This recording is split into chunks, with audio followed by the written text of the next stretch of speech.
Okay. My hair's a mess, but it's whatever.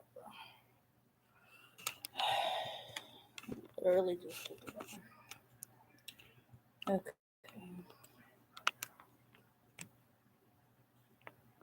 Let me adjust this camera here.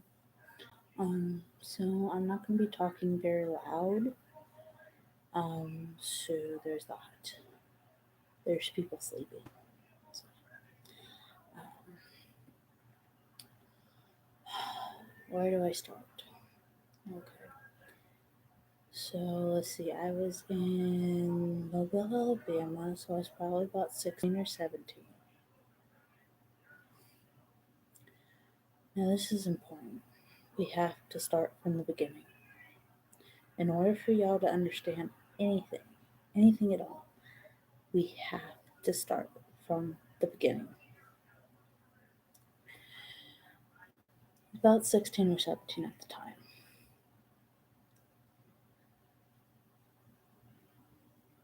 My religion was on the fence more than it ever had been my entire life. And before, when I was a child, I used to be the most religious. I was so into Christianity and Catholicism and baptism and the whole works. All up until I was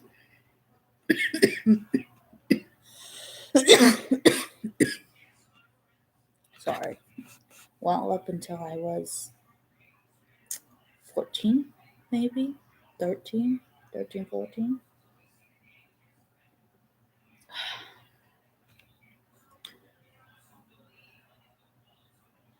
No, actually, probably about 10. I kind of I kind of strayed away from it. I know we definitely weren't going to church anymore when I was 10. So when I was in Mobile, I was on the fence of my religion more than I could possibly have been.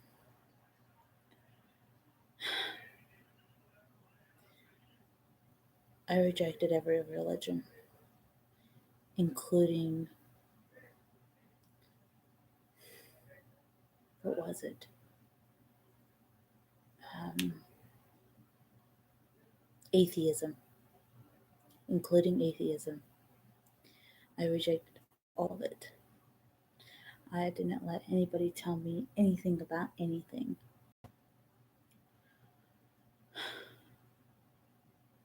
I was 15 going on 16, is what I was.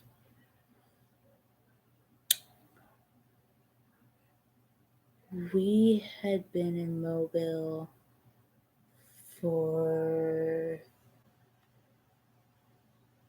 3 years already.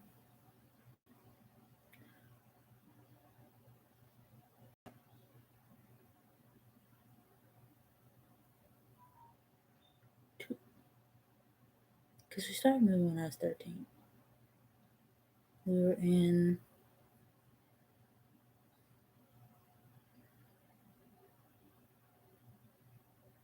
Louisiana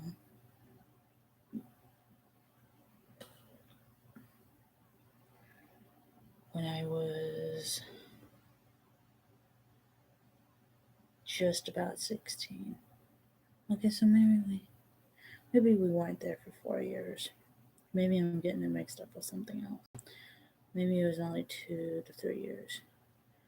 We moved when I was 17. Um, but I had never been more on the fence. I was around 3 churches, all within walking distance. And I was exploring.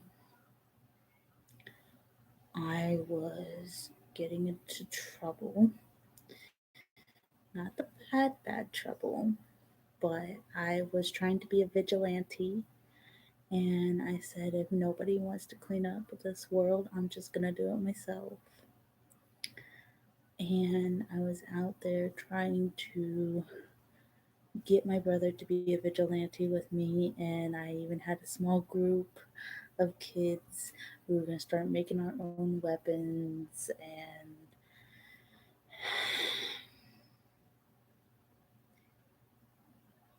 but we were going to be like cops, and if you broke even the slightest bit of a law, there would be a consequence. If you littered, we would slash your tires.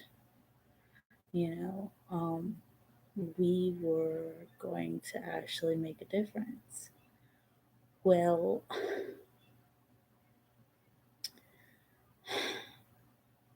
a few things happened, and I can't remember if it was before or after I hit my head, but I hit my head because I was training with this group of friends, and I got picked up and slammed onto concrete.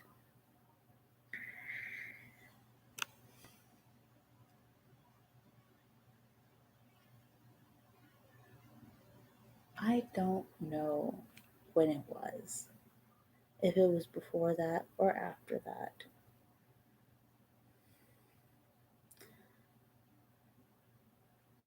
but I made a vow, and I had voices in my head, but they were good voices. They were the voices protecting everybody. These voices told me that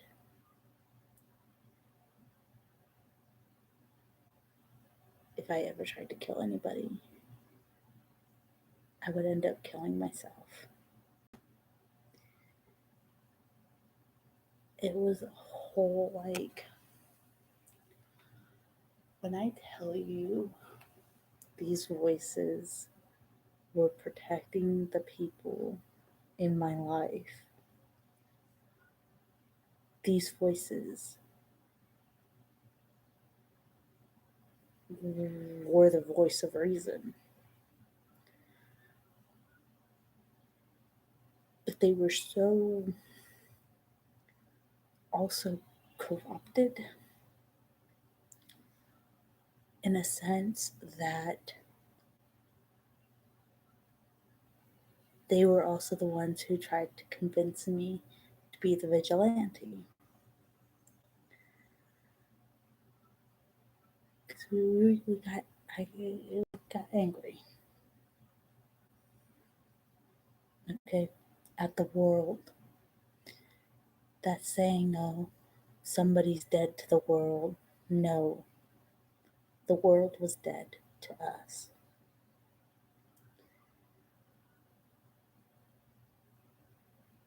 We were about to pillage every single crime doer, and then at the ripe old age of 80, we were going to kill ourselves. And actual crime, like stealing, lying, okay, lying.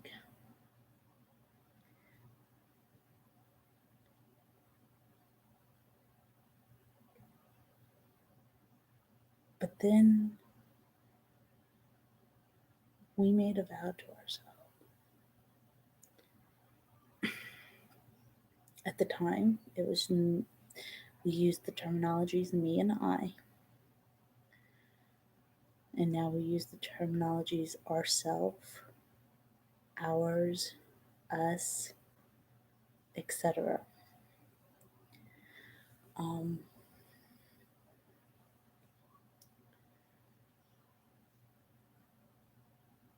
but I said to myself at that time, it was I said,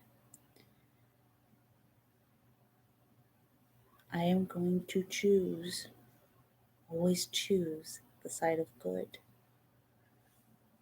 Not just good, but true good. And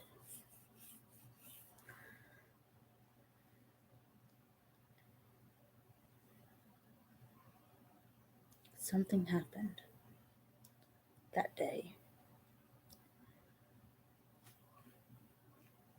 voices flooded our head.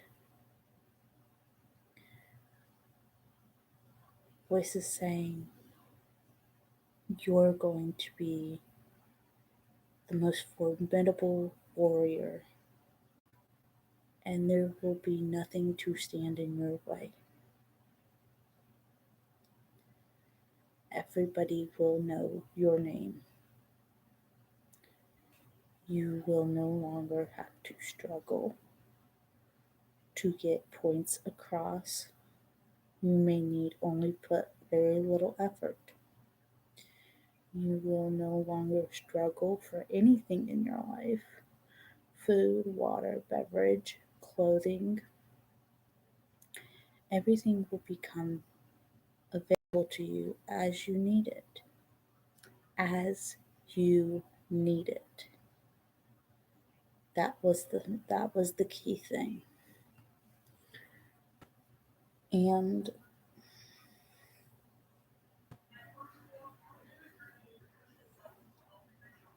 we were terrified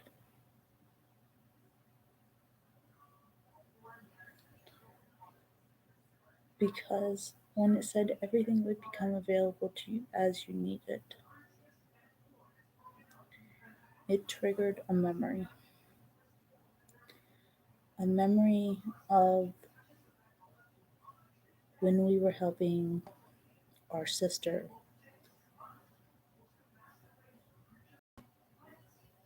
and our nana, mainly our nana, move to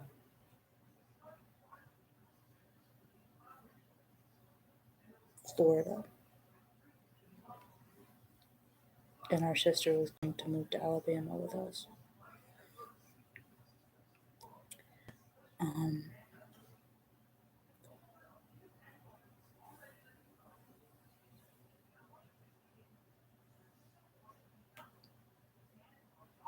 at that time, we were probably about 14 or 15,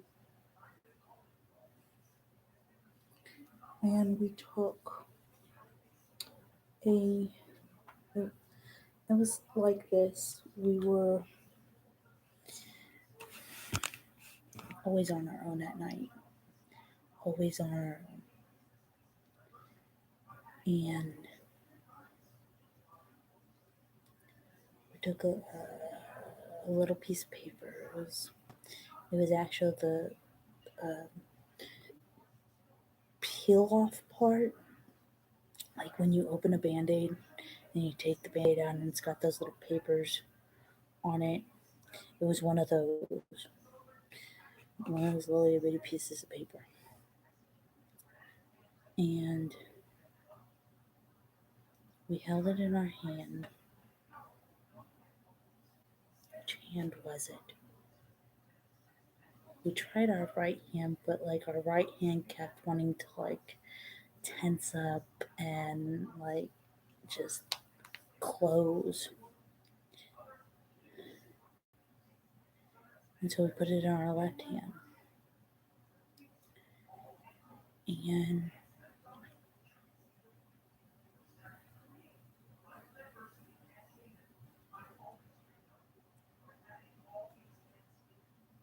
we knew that we wanted to try and unlock every part of our brain because at that same time, this was before the vigilante stage. This is probably what triggered it, but at that time, we told ourselves that even if we had a power like telepathy or telekinesis, we could do more good with it than anyone could, versus others would use it for evil and destruction, and we would use it to help to build civilizations, to help people overcome mental anguish. So they would no longer see voices, they would no longer hear shapes, Or just random stuff. They would no longer see figures walking that weren't there.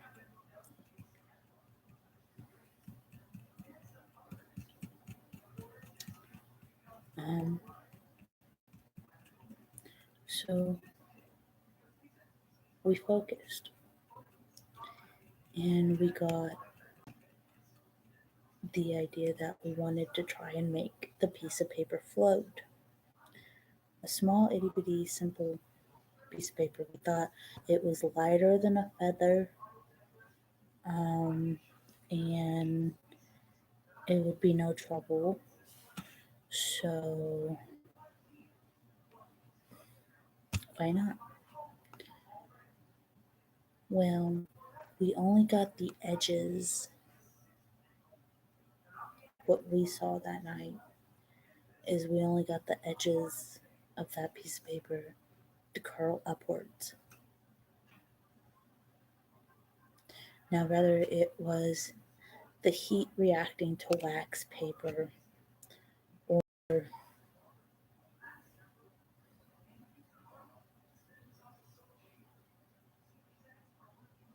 something different,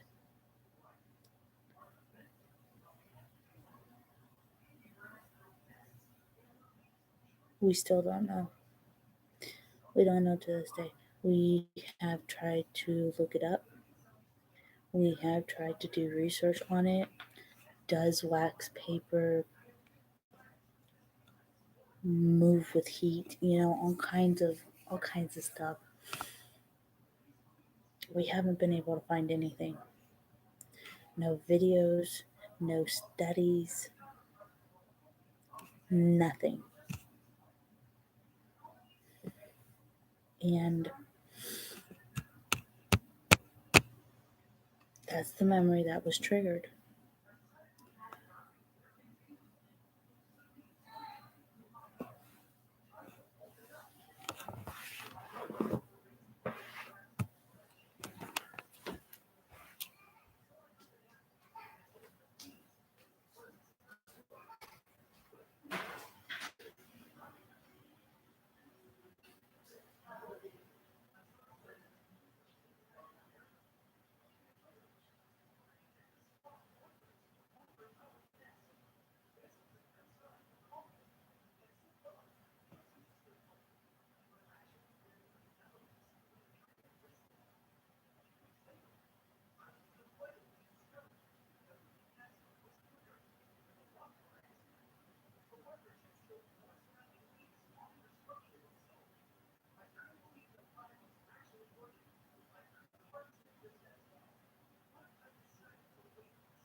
Sorry about that. I thought I ended the stream when I left. I guess I didn't. My son woke up and I had to lay him back down. Um, I was gonna start another one. It was gonna be part two, but eh, it happens. Um, okay, so where was we? Where were we? Where was I? However you want to say it.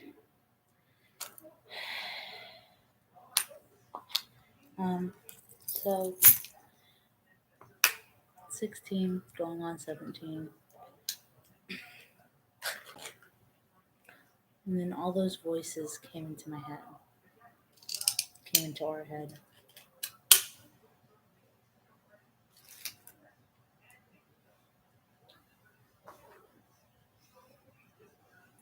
More voices than there already were. In fact, we used to have so very little voices, we considered them not to be voices at all, to be our own voice.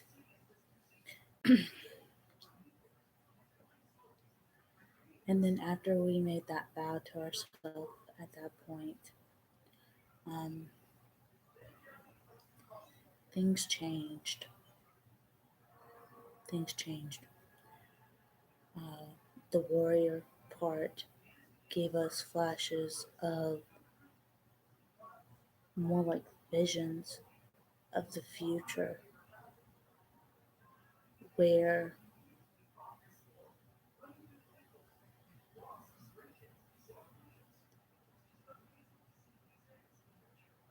we were fighting. Okay, so it was before the incident where we hit our head. It was before that. That's probably why we started doing the training and being the vigilante, was because we knew that we were fighting in the future massive, massive entities that were looked like humans, acted like humans, but they weren't. And we didn't know what they were called. We didn't call them demons, we didn't call them sinners, we didn't call them any of that. And at that time, we were doing our best to actually convert back to being a Christian. And that's what makes this so major, is that we were going to all three of those churches. We were attending each one every other Sunday.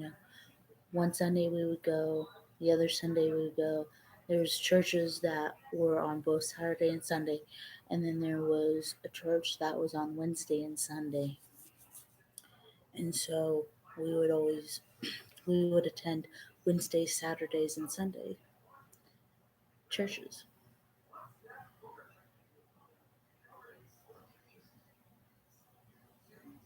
I think there was even one on Thursday that did 3 days: Thursday, Saturday, and Sunday.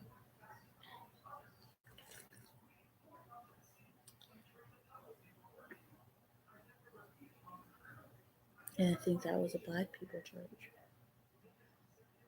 And the other two were white people churches. Well, one of them was a white people church, and the other one, ironically, was a mix of white and black. And so it was really funny that at that time that those were the churches we were attending. And we hadn't attended church in years, almost 10 years, if not 10 years. And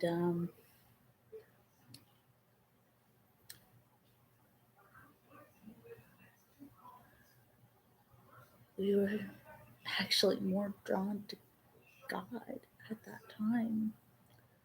But at the same time, we were questioning God. Why is this world like this? You have the power to make it different, to make it better. Why is there so much pain?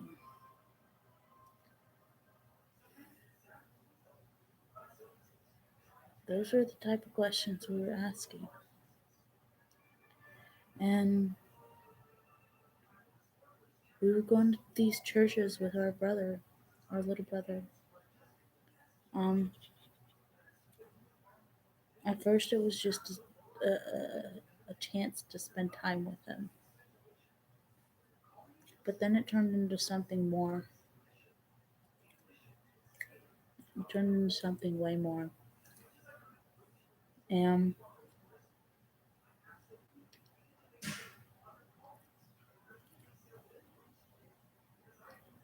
it was the start of our journey. We're gonna make a second one.